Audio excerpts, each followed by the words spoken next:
నమస్తే, welcome to our channel. నేను మీ విజయ్. ఇప్పుడు మనతో పాటు ప్రముఖ ఆధ్యాత్మికవేత్త జ్యోతిష్య వాస్తు పండితులు చేబిఎం కిరణ్ శర్మ గారు ఉన్నారు. గురుగారితో మాట్లాడదాం. నమస్తే గురుగారు. అఖండ ఐశ్వర్యమస్తు బావ.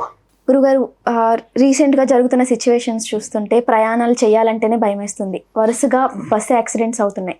దీనికి ఏమైనా కారణం ఉందంటారా? అంటే మీరు ఒకటి విశేషం మనం ఇప్పుడు చెప్పుకోవాలి. అంటే పిలక జ్యోతిష్యం, పిలక పంతులు, పంచాంగం పట్టుకున్నాడు, ఆయన మాటలే నమ్మాలి అనేటువంటి వ్యక్తులు చాలామంది ఉన్నారు. ఇప్పుడు మీకు మన నా దగ్గర ఏం పుస్తకం ఏం లేదు కదా, ఇప్పుడు మీకు ఉన్నటువంటి పంచాంగాలు అన్నీ కూడా దాదాపు ఎన్ని పంచాంగాలు అన్నీ కూడా మనకు అంటే జ్యోతిష్ శాస్త్రం ఉన్నటువంటి పంచాంగాలు 2025-26 అంటే 2025 నుంచి 26 ఉగాది వరకు పంచాంగాలు ప్రింట్ అయిపోతాయి. ఇవి ఎప్పుడు వస్తాయి? మీకు 2024 డిసెంబర్లో వస్తాయి. 2024 డిసెంబర్, మ్యాక్సిమం జనవరి కల్లా మీకు అన్ని బయటకు వచ్చేస్తాయి పంచాంగాలు.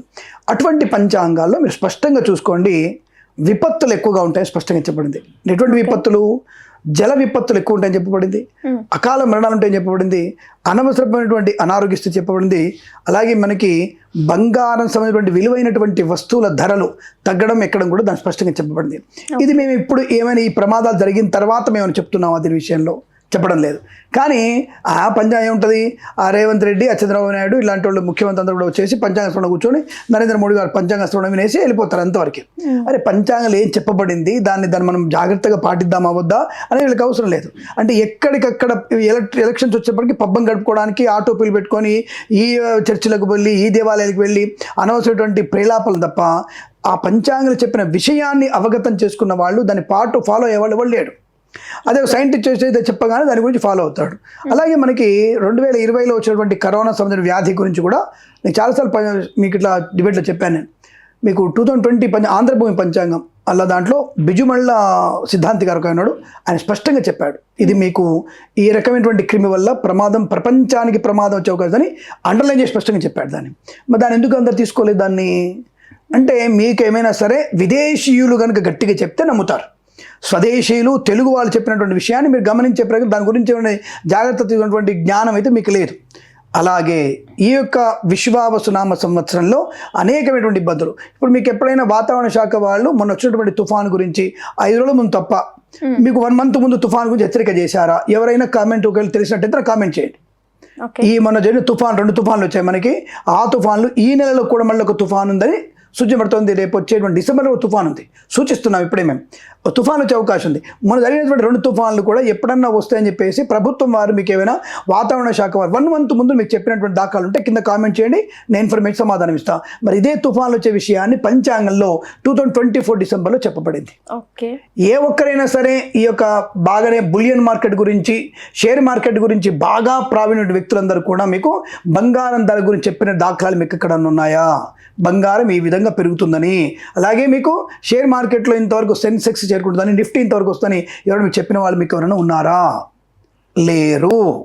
అదే విషయాన్ని పంచాంగ శ్రవణంలో, ఉగాది పంచాంగంలో స్పష్టంగా వీటికి పదార్థాలకి, వస్తువులకి, పప్పులకి మీకు ఎక్కువగా మీకు రెక్కలు వస్తాయని చెప్పి చెప్పబడింది. మనకి గార్గే గారి పంచాంగంలో స్పష్టంగా బంగారం విలువ సెప్టెంబర్లో, అక్టోబర్లో 1,00,000 మార్క్ దాటుతుందని చెప్పిన స్పష్టంగా ఇన్ఫర్మేషన్ ఉంది. I will show right now. ఇప్పుడు చూపిస్తాను మీకు నేను. ఓకే, అంటే ఇప్పుడు ఈ పంచాంగంలో టైము, ప్లేసు కూడా తప్పకుండా ఇచ్చారు. ఈశాన్య రాష్ట్రాలు, ఉత్తరాఖండ్లో వరదలు వస్తాయని, తర్వాత హిమాచల్ ప్రదేశ్లో బండలు కింద పడతాయని, అలాగే ప్రముఖమైనటువంటి 3 అంటే ఉన్నత చలనచిత్రకారులు మరణిస్తారని, కొంతమంది ఆత్మహత్య చేసుకుంటారని, ఇవన్నీ కూడా చెప్పబడింది. అంతర్జాతీయ క్రికెట్లో మనకి ఉన్నత స్థాయి ఉంటుందని కూడా స్పష్టంగా చెప్పబడింది. అది మన రుజువైందిగా. అంతరిక్షంలో మనకు ఉన్నటువంటి 2 సార్లు కూడా 2 ఆసియా కప్లు మనం గెలుచుకున్నాం. అలాగే మనకి అంతర్జాతీయంలో మనకి ఉమెన్స్ మహిళా క్రీడామణులందరూ కూడా క్రికెట్లో బ్రహ్మాండంగా గెలిచారుగా ప్రపంచ కప్ని. అందరికీ అభినందనలు తెలుపుకున్నాంగా మనం. అలాంటి ఇవన్నీ రాసినప్పుడు, ఇవన్నీ అయినప్పుడు అవి ఎందుకు మనకి? ఇప్పుడు ఇవన్నీ అయినాయి కాబట్టి ఇప్పుడు జరిగినటువంటి బస్సు ప్రమాదాలంతా కూడా మీకు ఒక ఇన్ఫర్మేషన్ ఇస్తున్నాను మీకు నేను. షష్టాష్టక దోషం, శని కుజుల యొక్క షష్టాష్టక దోషం, గురుడి యొక్క అతిచార దోషం కానివ్వండి, అలాగే మనకి రవి యొక్క నీచ స్థితి, అంటే తులలో రవి ఉండడం వల్ల దాదాపు 18వ తేదీ వరకు, నవంబర్ 18వ తేదీ వరకు అయినా రవి నీచలో ఉంటాడు, అంటే నీచలో ఉండే అవకాశం. అలా నీచున్నటువంటి రవి వల్ల, శని వల్ల, తర్వాత కుజుడి వల్ల ఈ షష్టాష్టక దోషాలన్నీ కూడా పడడం, వీటి వల్ల ప్రమాదకరమైనటువంటి సిచ్యువేషన్ ఎక్కువగా ఏర్పడిన విషయం వాస్తవంగా చెప్పవచ్చు. దీనివల్ల మనకి పంచభూతాల సంబంధ ప్రమాదాలు. ఏమంటే కాపాడేవాడు దేవుడు కదా. అంటే ఎంతమంది పుణ్య పనులు చేస్తున్నారమ్మా? ఎంతమంది పుణ్యపాపాలు చేస్తున్నారు, ఎంతమంది పాపకర్మలు చేస్తున్నారు. ఉమ్మేసేవాడి పూలు కొంటావు, ఉమ్మేసేవాడు ఇంకోటి పోసేవాడి వస్తువులు తింటావు, ఆ యొక్క పానీపూరులు ఇంకేదో కలుపుతాడు వాడు, దాన్ని తింటారు మీరు. ఇటువంటి తీసుకొచ్చి పూజల్లో మీరు వినియోగిస్తారు. అటువంటి వాటికి ఏం ధర్మంగా మీరు ప్రవర్తిస్తున్నారు, ఏ ధర్మంతో పూజిస్తున్నారు మీరు ఆలోచించండి. ధర్మానికి వ్యతిరేకంగా ఉన్న వాళ్ళతో మీరు చేసేటువంటి సావాసం ఎంత మంచి శుభాన్ని కలిగిస్తుంది. రెండవది, ఎటువంటి ఇప్పుడు చాలామంది అంటారు మొన్న జరిగినటువంటి యాక్సిడెంట్లలో కాలిపోయిన వాళ్ళని ఏ టెస్ట్ ద్వారా వీడిని మొగుడు, వీడిని కొడుకు, వీడిని నీ భార్యని ఎలా టెస్ట్ చేశారు, ఎలా ఇచ్చారు ఆ శవాల్ని, ఆ శవాల ముద్దల్ని ఎలా ఇచ్చారు, ఏం చేశారు? డిఎన్ఏ అంటే ఏంటి? వంశపారంపర్యంగా ఒకరి నుంచి వచ్చేటువంటి ఒక పరాపర సంపర్క సంబంధించినటువంటి జన్యువులు. ఇప్పుడు మీకు ఒక విషయం చెప్తా, మీరు అంటే వినడానికి కొద్దిగా జుగుప్సాకరంగా ఉండవచ్చు. అధర్మంగా ఉండేటువంటి వ్యక్తులు, సనాతన ధర్మానికి వ్యతిరేకంగా ఉండేవాళ్ళు, అన్న లేదు, చెల్లె లేదు, వదిన లేదు, పెళ్ళాం లేదు, ఎవరు లేరు, వాడితో వీడు, వీడితో వాడు, దానితో వీడు, దీనితో వాడందరూ కూడా సంక్రమణం చేసి, అంటే ఒక రకంగా చెప్పాలంటే ఒకటి దగ్గర ఒక తెలియకుండా అన్నల దగ్గర, మొగుళ్ళ దగ్గర, అన్నల దగ్గర, అందరి దగ్గర పడుకొని పిల్లలు కానీ వాళ్ళకి ఏ డిఎన్ఏ ఉంటుందమ్మా? ఏ డిఎన్ఏ ఉంటుంది చెప్పండి? అటువంటి డిఎన్ఏ వ్యక్తులు చేసేటువంటి పనులు ఎలా ఉంటాయి? ప్రకృతికి విరుద్ధంగా ఉంటాయి. ఎవడైతే ప్రకృతికి విరుద్ధంగా పనిచేస్తుంటాడో ఇటువంటి ప్రమాదాలు జరుగుతాయి ఖచ్చితంగా. యాక్సిడెంట్ చేసిన వాడు పారిపోతుంటాడు, మితిమీరిన వేగంగా వస్తాడు, మద్యపానం చేస్తుంటాడు, ఎవడు ఎలా ప్రవర్తించలేదు అంటే మనిషి యొక్క ప్రభావాన్ని ఈ యొక్క షష్టాష్టక గ్రహస్థితి తప్పకుండా పనిచేస్తుంది. వాడు వంకర బుద్ధితోనే ఉంటాడు. వాడు ఇంకోడా ఈ మతం ఆ మతం అవసరం లేదు. వాడు సావాస దోషంతో వాడు చేసే పనులు ఇవన్నీ అలాగే ఉంటాయి. ఇలా వర్ణ సంక్రమంతో పుట్టిన పిల్లలు వాళ్ళ మేధస్సు సరిగ్గా పనిచేయదు. వాడు ప్రయోజనం అంటే సమాజానికి ప్రయోజనమైనటువంటి వ్యక్తుల్ని కనరు వాళ్ళు. వాడు ఎలా పుడతాడు? 5గురితో ఉన్నటువంటి పుట్టిన పిల్లవాడు ఎలా వాడు మంచి పనులు చేస్తాడు? వాడు అందరి భావాలు ఒకే రకంగా ఎందుకు ఉంటాయి? ఇదొక విషయాన్ని గమనించుకోండి. అంటే ఇక్కడ చెప్పేది ఏంటి? సనాతన ధర్మాన్ని ఫాలో అయితేనే మంచి జరుగుతుంది, ఇంకోటి తప్పు జరగదు. ఫాలో అవుతే ధర్మం మంచి జరగదు, ఇది ప్రమాదమే కలిగిస్తుంది. 100% ఇది గ్యారంటీ. ఇప్పుడు మన గ్రహాల్లోకి వచ్చినప్పుడు తప్పకుండా మీరు షష్టాష్టక దోషం వల్ల, అతిచారం వల్ల, రవి నీచ స్థితి వల్ల ప్రమాదం జరిగే. ఇది పంచభూత జరిగింది. ఒకటి మొన్న అగ్ని ప్రమాదం, దానికంటే ముందు మీకు జరిగింది మర్చిపోయారు అందరూ కూడా. ఒక నెల రోజుల క్రితం మనకి భారీ వర్షాలు పడి దాదాపు వర్షంలో అనేక చోట్లలో నీటిలో మునిగిపోయిన వాళ్ళు చాలా సంఖ్య చాలామంది ఉన్నారు. దాదాపుగా 78 మంది గల్లంతయ్యారు. ఆ తర్వాత మనకి మన కళ్ళ ముందర ఒక 10 జరిగినటువంటి సంఘటన అగ్నిదగ్ధమైంది. అంటే అగ్నిలో పడి చనిపోయారు ఒక 20 మంది 21 మంది వాళ్ళు చనిపోయారు. తర్వాత భూతత్వం వల్ల అంటే రాళ్ళన్నీ కూడా మీద పడి చనిపోయిన వాళ్ళ సంఖ్య, మొన్న బస్సులో పడిన వాళ్ళు ఏది టిప్పర్ గుద్దుకొని వాళ్ళకు 20 మంది చనిపోయారు. అంటే పంచభూతాల్లో నీరు వల్ల అయింది, అగ్ని వల్ల అయింది, భూతత్వం వల్ల అయింది. ఇంకా రెండు మిగిలాయి. ఒకటి వాయు కాలుష్యం, ఒకటి ఆకాశం. అంటే తొందరలోనే మనకి జాగ్రత్త, విమాన ప్రమాదం జరగబోతోంది, జాగ్రత్తగా ఉండండి. దాని ఇండికేషన్ కనబడుతున్నాయి. పైకి ఫ్లైట్ పైకి ఎక్కుతున్నప్పుడల్లా టక్కున మనకి అంటుకుంది, కింద దింపేశారు, జాగ్రత్త అని చెప్పేసి ఈ మధ్య చాలా వింటున్నాం మనం. సరే అహ్మదాబాద్ అయింది కదంటే, అహ్మదాబాద్ అయ్యేటప్పటికల్లా ఇంకా మనకి సంస్థగ్రహ కూటం రాలే. ఇంకా అహ్మదాబాద్ కట్టర్ సంఘటన జరిగినప్పటికీ కూడా మనకి అది అగ్నిదగ్ధంగా జరిగింది. సరే విమానం అంటే గాల్లో ఉన్నప్పుడు అది ఆకాశం లెక్కెట్టుకుంటాను నేను, కానీ అలాంటి సంఘటన జరిగినప్పటికీ అప్పుడు కాదు, ఇంకా మళ్ళీ ఒక ప్రమాదం జరిగే అవకాశం ఉంది, జాగ్రత్త పడండి. ఇప్పుడు శ్రీకాకుళం పలాసలో జరిగిన ఒక తొక్కిసలాట టెంపుల్లో దీన్ని ఎలా చూడొచ్చు? అదే భూతత్వం చెప్తాను కదా, మనిషికి సహనం లేకపోవడం, అది షష్టాష్టకం అంటే కుజుడి యొక్క ప్రవర్తన. హరి నాకు వెంటనే దర్శనం అయిపోవాలి, నేను స్పీడ్, నాకు టైం లేదు అంటే పైకి పడుకుని టైం లేదు వాడికి. అంటే జనాలు ఎలా చూస్తున్నారంటే టెంపుల్లోనే ఇంతమంది బలైపోతుంటే అసలు దేవుడు ఎక్కడున్నాడు, దేవుడు ఉన్నాడా? కరెక్టే కదా, మరి కరెక్టే. పాపం నువ్వు చేసే పని నీకు ఎదురుగా అందమైన అమ్మాయి కనిపించి చెప్పేసి దేవుడు లేడని చెప్పేసి అమ్మాయిని అఘాయిత్యం చేద్దాము, దాన్ని రేప్ చేద్దాము, మగవాడిని చంపేద్దాం అని చెప్పినటువంటి వ్యక్తికి నీ కత్తుందని చెప్పేసి మనిషి పొడి చేస్తావా? 2 రోజుల క్రితము మనకి వాళ్ళ పేపర్లో వచ్చిన విషయంలో ఒక అబ్బాయిని ఒకడు పట్టుకుంటే ఇంకొకడు పొడిచినటువంటి సంఘటన మనం చూస్తున్నాం. పేపర్లో ఈరోజు వచ్చింది మనకి. ఇదే భాగ్యనగరంలో ఒక చోట ఎక్కడో ఒకటి కత్తు పట్టుకుంటే పొడిచిన సంఘటన మనం చూస్తున్నాం. అంటే చేతులు కత్తుని పొడి చేస్తావా? అంటే అక్కడ నీకేం రష్ ఉందని చంపేశారు వాడిని. దానికి అలా పాపాలు చేసే ఇక్కడ కూడా అదే పాపకర్మకే సంబంధం పెట్టుకోవాలి మనం. ఒకటి పాపకర్మ వల్ల ఒకళ్ళు చేసినట్టు ఒక పద్ధతి ఏది? భక్తి ఏది? అక్కడ నీకు భక్తి లేదు. అక్కడ కేవలం నీకు ఒక వ్యాపారం. అది నేను దేవుడికి వెళ్ళి కొబ్బరికాయ కొట్టాలి, కొబ్బరికాయ పెట్టి నా చిట్టా చదవాలి, అక్కడ నా కొడుకుని, నా పెళ్ళాన్ని, నాకు మొగుడిని ఇవ్వు, నాకు ఉద్యోగాన్ని ఇవ్వు, నాకు డెవలప్మెంట్ ఇవ్వు, నాకు షేర్ మార్కెట్ డెవలప్మెంట్, ఈ వ్యాపారంతో దేవుడి దగ్గరికి వెళ్తుంది తప్ప ఒక భక్తిగా లోక కళ్యాణం ఉండాలి. మన జాగ్రత్తగా ఉన్నటువంటి భావన ఎందుకు లేదు? ఇస్కాన్ టెంపుల్ ఇలా జరగదు, తిరుమల ఎందుకు జరగదు నీకు? ఎందుకు జరగదు? అక్కడ ఒక పద్ధతి, ఒక మంచి పద్ధతి ప్రకారం వెళ్ళడం, ఇవన్నీ కూడా జరుగుతాయి. కాబట్టి మనకి తప్పకుండా మీకు అటువంటి మంచి తత్వంతో మన లోపలికి వెళ్ళినప్పుడు ప్రశాంతత ఉంటుంది. ఇక్కడ ఇరుకైన గదిలో వెళ్తున్నప్పుడు, ఒక వ్యక్తిని కట్టించినప్పుడు, ఫ్రీగా దర్శనం చేస్తున్నప్పుడు ప్రశాంతంగా వెళ్ళాలిగా. అది నీ పాపకర్మ అక్కడ మూడింది. ఇంకోటి, నేను ఇప్పుడు మీరు అలా అంటున్నారు కదా, దేవుడు కూడా దేవుడు సమక్షంలో మరణించేవాడు సాక్షాత్తుగా నీకు విశ్వసాధ్యం పొందింది అనుకోవచ్చుగా. దేవుడు మందిరంలో నువ్వు కాలం చేసావు కాబట్టి సాక్షాత్తుగా నీకు విష్ణు సాహిత్యం వచ్చిందేమో, అందరికీ కూడా విష్ణు సాహిత్యం వచ్చింది అనుకోవచ్చుగా. ఇలా నేను అనుకోవచ్చు కదా, మీరు అలా చెప్పినప్పుడు ఇలా అనుకోవచ్చుగా. దేవుడు గదిలో చనిపోతాడన్నా, అంత బ్రహ్మాండంగా చనిపోయారు వాళ్ళు. దేవుడు సమక్షంలోనే దేవుడి ముందే కాలం చేశారు. సాక్షాత్తుగా విష్ణుమూర్తితోనే హాయిగా విష్ణులోకానికి వెళ్ళిపోతారు అందరు కూడా, ఇలా అనుకోవచ్చుగా. కానీ మన వాళ్ళు ఏమంటారు చూసావా, మరణానికి కూడా వీడు కమర్షియల్ చెప్తున్నాడు, కమర్షియల్ చేయట్లా. మీరు జాగ్రత్త పడి ఉంటే అది అనుకుంటుంది. మరి బస్సులో వెళ్ళారు కదా మీ అందరికీ కూడా, బస్సులో ఏం ఒత్తిడి వచ్చింది చనిపోయారు అక్కడ. ఇప్పుడు అగ్నిదగ్ధమైంది అక్కడ. ఎవడో తాగి బండి నడపడం వల్ల జరిగింది.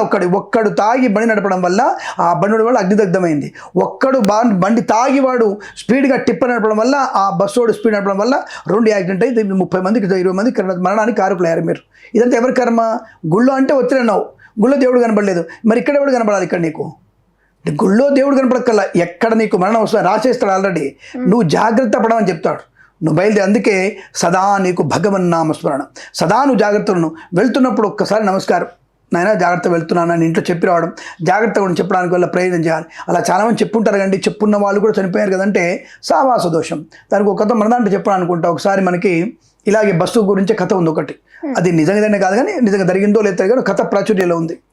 ఒక బస్సులో ఒక హిమాలయాల దగ్గర వెళ్తున్నారు అందరు కూడా, హిమాలయాల పక్క నుంచి ఉత్తరాఖండ్ అనుకోండి, ఒకటే రోడ్డు ఉంటుంది, వెళ్తున్నారు అందరు కూడా. ఆ బస్సు మీద, బస్సుకి ఒక 10 ఫీట్ల ముందు పిడుగు పడుతుంది. ఈ బస్సు మూవ్ అవుతుంది, పిడుగు పడుతుంది. అందరూ కూడా భయపడ్డారు. ఏంటి భయం? అది మన దాంట్లో వాడు పాపాత్ముడు ఉన్నాడు, వాడు ఆ పాపాత్ముడు వాడు ఒక్కడు పోతే మిగతా అందరు బతుకుతామని చెప్పేసి అందరూ ఒక్కొక్కళ్ళు ఒక దగ్గర బస్సు ఆపుకున్నారు. నువ్వు వెళ్ళి 10 ఫీట్ల దూరంలో నువ్వు ఒక్కొక్కడు వెళ్ళాలి, అక్కడ పోయి దూరం ఉండాలి, అక్కడ 2 నిమిషాలు ఉండాలి, పిడుగు పడకపోతే నువ్వు వచ్చేసి బస్సులో కూర్చోవాలి. అలా అందరూ దిగారు పాపం, అందరు దిగారు, వెళ్ళారు, నిలబడ్డారు, ఎవరి మీద పిడుగు పడలేదు. లాస్ట్ ఒక సన్యాసం మిగిలాడు పాపం, బస్సులో సన్యాసి ఉన్నాడు పాపం. దరిద్రుడా నువ్వు అట్లాంటి నువ్వే పాపాత్ముడివి, నువ్వు సాగు పో అని చెప్పేసి వాడిని పంపించారు పాపం. ఆ ముసలోడు అక్కడికి, ఆ సన్యాసి అక్కడికి వెళ్ళి 10 నిమిషాలు అక్కడ నిలబడేసరికి బస్సు మీద పిడుగు పడింది. బస్సు మీద. బస్సు 40 మంది చనిపోయారు. మరి ఇప్పుడు పుణ్యాత్ముడి వల్ల పాపాత్ముడు పోయినారా, పాపాత్ముడి వల్ల పుణ్యాత్ముడు బయటపడ్డా? అంటే ఒక పుణ్యాత్ముని అంటే దీని ఏమంటారంటే సత్సంగత్వము, అంటే మంచి వాళ్ళతో ఉండే ప్రయత్నం చేయాలి. నువ్వు సత్సంగత్వంలో ఉన్నప్పుడు కూడా నీ బుద్ధి సత్సంగత్వంలోనే ఉండాలి. ఆ సత్సంగత్వంలో కూడా తప్పు పనులు చేద్దామనే ఆలోచన ఉంటే ఇలాంటి గుడిలో మరణమే దొరుకుతుంది. దీనికి ఉదాహరణ ఏంటంటే, నీ జన్మ సార్థకత కోసం నువ్వు ఆ హడావుడు ఎందుకు? అతను వెనక రష్ లేదు, ముందర రష్ లేదు, ఆ గ్యాప్లోనే వీళ్ళు అంత ఇరుక్కున్నారు తప్ప అక్కడ ఎవరి ప్రమేయం లేదు, ఎవరి ప్రమేయం ఎవరు తప్పు లేదు. అది నీ జన్మలో రాసి ఉంది, అది అయిపోయింది. కానీ ఇక్కడ టిప్పర్ దగ్గర వాళ్ళ పాపకర్మ లేకపోయినా ఇంకొకటి వేగం వల్ల, ఇంకొకటి బండి తాగి పడేయడం వల్ల, ఆ చీకట్లో అది కనపడకపోవడం వల్ల మన గర్మ కాలిపోయింది, అలా జరిగింది. ఇది భగవంతుడు రాసింది, దానికి ఏమి చెప్పాల్సిన అవసరం లేదు. ఇవి మరి ఎలా తెలుసుకోవాలంటే మీరు అన్నట్టుగా షష్టాష్టకాల యొక్క దోషం వల్లే తప్పకుండా తెలుసుకునే ప్రయత్నం చేసి, ఆ షష్టాష్టక దోష నివారణకి ఏం చేయాల్సి అంటే, కార్తీక మాసమేగా, ఒకసారి అభిషేకం చేసుకొని లోక కళ్యాణార్థం అభిషేకం చేసుకోవచ్చుగా. అబ్బో నాకు ఉద్యోగం రావాలి, నేను బాగా సంపాదించాలి, నేను ఐటీలో పాస్ అయిపోవాలి, నా కొరకు కాకుండా అరే లోకం అంతా బాగుందని చెప్పి ఒకసారి అభిషేకం చేసే ప్రయత్నం చేస్తే బాగుంటుందిగా. ప్రతి ఒక్కళ్ళని చేయొచ్చు, ఏ ఒక్కళ్ళు చేస్తే అందరికీ శుభం కలుగుతుంది. విధిని మనం మార్చొచ్చా? అంటే ఈ పూజలు విధిని తప్పించుకోలేం, మార్చవచ్చు. ఇవాళ వచ్చే మరణం కన్నా మరణాన్ని పోస్ట్ పోన్ చేసుకోవచ్చు. చాలామంది తెలివిగా అడుగుతారు. ఈ కామెంట్, మీ ప్రశ్న మీరు తెలివిగా అడిగారో తెలియక తెలియదు కానీ చాలామంది తెలివిగా అడుగుతుంటారు. నేను విధిని తప్పించుకోవాలి, కర్మను రాసి అంటే కర్మని పోస్ట్ పోన్ చేసుకోవచ్చు. కర్మను మార్చలేం, నీ చావును తప్పించలేం, కానీ ఆ చావుని మనం పోస్ట్ పోన్ చేసుకోవచ్చు. ఎలా చేసుకోవచ్చు? దానై జపై సురార్చనై, జపం వల్ల, దానం వల్ల, దేవుని అర్చన. సురార్చన అంటే దేవుని అర్చన చేయడం వల్ల తప్పకుండా నీకు ఆ కార్యక్రమం, చెడుని దూరం చేసుకునే ప్రయత్నం, మరణాన్ని దూరం చేసుకునే ప్రయత్నం, చెడు లేకుండా చేసుకునే ప్రయత్నం, అకాల మృత్యువు లేకుండా చేసుకోవడం, అనాయాస మరణాన్ని తెచ్చుకునే ప్రయత్నం తప్పకుండా చేయవచ్చు. అది తప్పకుండా సాధ్యమవుతుంది మనకి, దాని ఎటువంటి కంగారక్కర్లేదు. ఈ గ్రహాలన్నీ ఉన్నప్పుడే మనం ఇటువంటి ప్రయోజనాన్ని పొందుకొని నిత్యం భగవంతుని ఆరాధన చేసిన వారికి శుభము, సుఖము, ఆనందమే కలుగుతుంది, అందులో సందేహమే లేదు. ఈ షష్టాష్టక స్థితి, అతిచారము, నీచస్థ రవి బలం వల్ల ఇటువంటి ప్రమాదాలు జరుగుతున్నాయి. అది దేవుండరే కావచ్చు. అట్లా అనుకుంటే మరి మనకి జరిగినటువంటి మహాకుంభమేళలో తొక్కిసాడు ఎంతమంది చనిపోయారు, అగ్ని ప్రమాదం జరిగింది. అంతకుముందు జరిగినటువంటి పుష్కరాల్లో రైల్వే స్టేషన్లో ఎంతమంది చనిపోయారు. అటువంటిది మళ్ళీ 56 కోట్ల మంది యమునా తీరంలో 56 కోట్ల మంది ఎలా స్నానం చేశారంటారు? అది జాగ్రత్తగా చేశారుగా. అంటే మనం ఎక్కడైనా సరే మన ప్రమాదాన్ని జాగ్రత్త పడుతూ జాగ్రత్తగా ఉంటే ఎక్కడ ఉంటుంది. ఇక్కడ 5,000 మంది కూడా రాలేదు, ఇక్కడ 20 మంది చనిపోయారంట, 9 మంది చనిపోయారు. అక్కడ 56 కోట్ల మంది వస్తే 2-3కే జరిగింది ఆ ప్రమాదం తప్ప ఇంకెవరికి ఏం కాలేదు. ఒక అరగంటలో మళ్ళీ పుష్కర స్నానాలు జరుగుతూనే ఉన్నాయి అక్కడ. మరి అది మరి గొప్పది కాదందామా? అక్కడ దేవుడు లేడందామా? అక్కడ ఏ దర్శనం లేదుగా, స్నానమేగా. అయినా సరే ఒక పద్ధతి, క్రమ పద్ధతి వెళ్ళడం. దానికి ఇక్కడ బాధ్యత వహించాలంటే దేవుడే బాధ్యత వహించాలి, మనకు మనం బాధ్యత వహించుకోవాలి. చనిపోయిన వాళ్ళు వాళ్ళ బాధ్యత వహించాలి. ఇప్పుడు మీరు అంత వేగంగా తొక్కిసలాట ఎందుకు వచ్చింది? ఆ గడప ఎక్కుతున్న సమయంలో అంత తొక్కిసలాట ఎందుకు? చిన్నపిల్లలు పెద్ద పిల్లలు ఉన్న విషయం జ్ఞానం, ఇంగిత జ్ఞానం లేదా అంటే అక్కడ ఉన్నటువంటి ప్రతి భక్తుడు దానికి బాధ్యత వహించాల్సిన అవసరం ఉంటుంది. దీన్ని తీసుకెళ్ళి భగవంతుడు నింద మోపానికి అవసరం లేదు. అలాంటి మనకి వేరు ఇతర మతాల వాళ్ళ పుణ్యస్థలాల్లో ఎంతోమంది చనిపోతున్నారు. అంత మాత్రానికి వాళ్ళ గురించి టాపిక్ మాట్లాడుతున్నాం మనం. అది మాట్లాడమే. మక్కా పోయినప్పుడు లేకపోతే జెరూసలం పోయినప్పుడు మాట్లాడుతున్నారా? 100 మంది చనిపోతున్నారు. తెలిసిందా మనకి ఏమన్నా? తెలియదుగా. దాని గురించి మనం మాట్లాడం. సనాధర్మం గురించి మాట్లాడతాం మనం. గుళ్ళు అయింది దేవుడు ఏడి, మసీదులు అయింది మరి అల్లా ఏడి, చర్చిలో అయింది మరి జీసస్ ఏడి. దాని గురించి మాట్లాడడం ఎందుకు మనం? అబ్బే అమ్మో దాని మాట్లాడదు మనం. ఎందుకు మాట్లాడదాం? అది వాళ్ళు మాత్రం మనుషులు గారా? కానీ మాట్లాడకూడదు. సనాధర్మం కదా. ఒక అగ్గిపులు ఇద్దాంలే, మండితే మండుతుంది, ఆడిపోతే ఆడిపోతుంది. మండింది అనుకో ఒక కామెంట్ వస్తుంది, మన వ్యూస్ బాగా వస్తాయి అనుకునే తత్వం. సో అది మీరు కావచ్చు, నేను కావచ్చు, ఎవరైనా కావచ్చు. కాబట్టి ఇక్కడ షష్టాష్ట గ్రహ కూటమి, గ్రహాతిచారం, తులారా రవి సంచారం, ఇలా అనేక రకమైనటువంటి వాళ్ళు ఇంకా అదే చెప్తారు కదా, ఇంకా 2 ప్రమాదాలను జాగ్రత్త పడండి. విమాన ప్రమాదం ఒకటి ఉంది, అలాగే వాయుష్యం గాలి కాలుష్యం వల్ల వచ్చేటువంటి వాయు కాలుష్యం వల్ల ఒక ప్రమాదం ఉంది. అది గుర్తుపెట్టుకుని జాగ్రత్త పడితే మంచిది. గుర్తుపెట్టు. అంటే ఈ నవంబర్ 18లో ఖచ్చితంగా జరిగే అవకాశం ఉంది. జాగ్రత్తగా ఉండే ప్రయత్నం చేస్తే మంచిది. అంటే ఎవరికి వాళ్ళు జాగ్రత్తగా ఉండాలి. ఇప్పుడు కెమికల్ ఫ్యాక్టరీలో గాలి అంటు రావడం, అటువంటి వాటి వల్ల ఘాటు వాసన రావడం. మనకు వైజాగ్లో జరిగింది ఒకసారి. వైజాగ్లో కంపెనీ నుంచి వచ్చినటువంటి కొన్ని కిలోమీటర్ల వరకు వెళ్ళింది అది. అటువంటివి రాకుండా చూసుకునే ప్రయత్నం చేస్తే మంచిదేగా. 18 రూపాయలు వచ్చే అవకాశం ఉంది. నేను నివారించుకుంటే అక్కడిదక్కడ కంపెనీలు వచ్చేస్తుంది, వెంటనే కంట్రోల్ చేస్తే ఒకళ్ళిద్దరికో అస్వస్థ ఎదుర్కొంటారు, వాళ్ళు హాస్పిటల్కి వెళ్తారు, ఆరోగ్యం బాగుపడుతుంది, వాళ్ళు కూడా ఆరోగ్యంగా ఉంటారు. మనం పట్టించుకోకపోతే ఆ విషవాయువులు కిలోమీటర్ల దూరం వెళ్ళిపోతాయి. కాబట్టి జాగ్రత్తగా ఉండండి. విమానం పడితేటప్పుడు పైలట్, కో-పైలట్ జాగ్రత్తగా ఉండండి. అసలు ఇంజిన్ ఉందా లేదా, బ్రేకులు ఎక్కడ ఉన్నాయి, ఫ్యూయల్ ఎట్లా ఉంది, అవన్నీ చెక్ చేసుకోండి. కాక్పిట్ ఏంటి అవన్నీ చెక్ చేసుకోండి.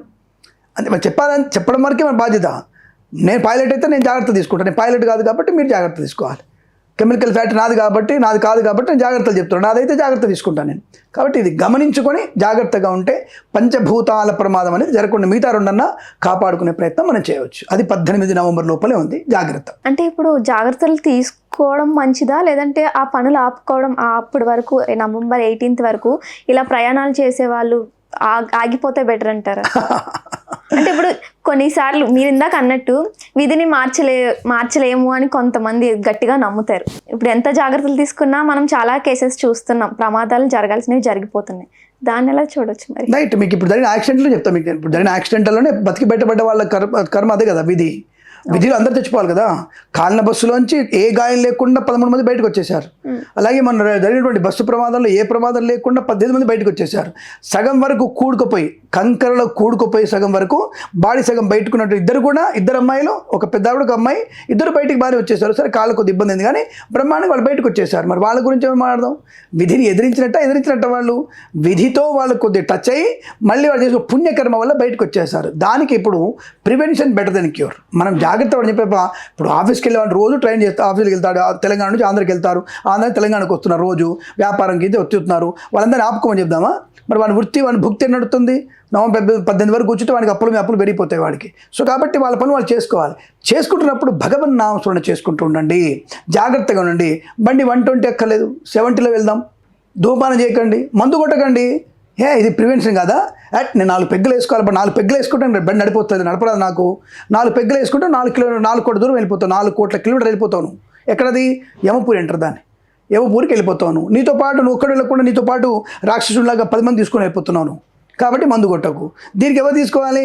ప్రభుత్వం వాళ్ళు సీరియస్గా ఉండాలి. ఇప్పుడు ప్రతి ఒక్కరిని తాట తీసి మందు కొడితే వాడికి 2 లక్షల రూపాయలు పెనాల్టీ వేయాలి. 3 నెలలు వాడి లైసెన్స్ రద్దు చేయాలి. 6 నెలలు లోపల పెట్టాలి వాడిని. అప్పుడు వాడు మాడతారుగా, వాడి వల్ల 10 మందికి బాగుపడతారుగా. అబ్బే నువ్వు హడావుడి అప్పుడే బాడీ టెస్టులు, ఆ టెస్టులు, ఈ టెస్టులు, దానికి ఫిట్నెస్ కరెక్ట్ ఉందా లేదని చెప్పేసి హడావుడి పడుతున్నావు. అటు తెలంగాణ ఇటు ఆంధ్ర 2 అవే చేస్తున్నాయి. టెస్ట్ చేసినా 1 మంత్ హడావుడి, తర్వాత మళ్ళీ కుక్కతో ఒక వంకర. ఆ టెస్టులు ఉండవు, ఏమి ఉండదు, దాని ఫిట్నెస్ సర్టిఫికేట్ ఏమి ఉండదు వానికి. ఇలాంటి వాటి వల్ల ఉంటుంది. దానికి ఏం చేద్దాం? ఇప్పుడు ఒక దగ్గర రోడ్డు వేయనివాడు మంచి, ఇప్పుడు సినిమాలు అంటారు కదా మనకి అపరిచిత సినిమాలు కనుక, రోడ్డు వేయనోడు తప్పే, గుంతల మీద స్పీడ్గా రావడం తప్పే, ఫిట్నెస్ లేని బస్సు నడపడం తప్పే, ఓవర్లోడ్తో వచ్చిన బస్సు తప్పే, ఓవర్లోడ్తో వచ్చినటువంటి కంకర టిప్పర్ తప్పే, కింద బండి మీద నడుపుకుంటూ పోయినవాడు తాగిపోతున్నటువంటి పెట్రోల్ బంకులో చూసినప్పుడే ఆ పెట్రోల్ బంకు ఆపకపోవడం కూడా తప్పే. ఇప్పుడు తాగడం చెప్పేసి వాడు తాగి కింద పడి వాడు చచ్చిపోవడం తప్పే, వాడు బండి రోడ్డు బిళ్ళబడడం తప్పే. దాని మించి బస్సు ఓడిపోయినాడు, బస్సు ఎంత పెద్ద లైట్ ఉంటుందమ్మా, వాడు కనబడలేదు అంటాడు, చిమ్మ చీకట్లో ఎక్కువ కనబడుతుంది. ఇంకా దాని మీద ఏంటంటే వీడు ఎంత నిద్రలో ఉన్నట్టు, మత్తులో ఉన్నట్టు, ఆ బండి మించి పోయినాడంటే ఎంత నిద్రలో ఉన్నట్టు, ఇన్ని కారణాలు అవుతాయి మనకి. కాబట్టి ఇప్పుడు అంటారు కదా, కర్ణుడు చావడానికి అనేక కారణాలు అన్నట్టుగా మనకి విధిని ఎదిరించాలనుకంటే ఇవి కారణాలు. మనం జాగ్రత్తగా ఉంటే ఇలా జాగ్రత్తగా ఉంటూ పూజ పునస్కారం పెద్ద వినడం, జాగ్రత్త పడడం, ఇవి చేసుకుంటూ ఉంటే తప్పకుండా మనం విధి నుంచి తప్పించుకోవచ్చు. ఆ తప్పించుకోవడానికి మీకు ఉన్నటువంటి ఉదాహరణలు ఇవే. అందులో బతికి బయటపడ్డ వాళ్ళందరూ కూడా విధిని ఎదిరించి బయటకు వచ్చిన వాళ్ళే, అది గుర్తుపెట్టుకోండి. ఓకే గురుగారు, ఓకే ధన్యవాదాలు. శుభం. అఖండ ఐశ్వర్యమస్తు.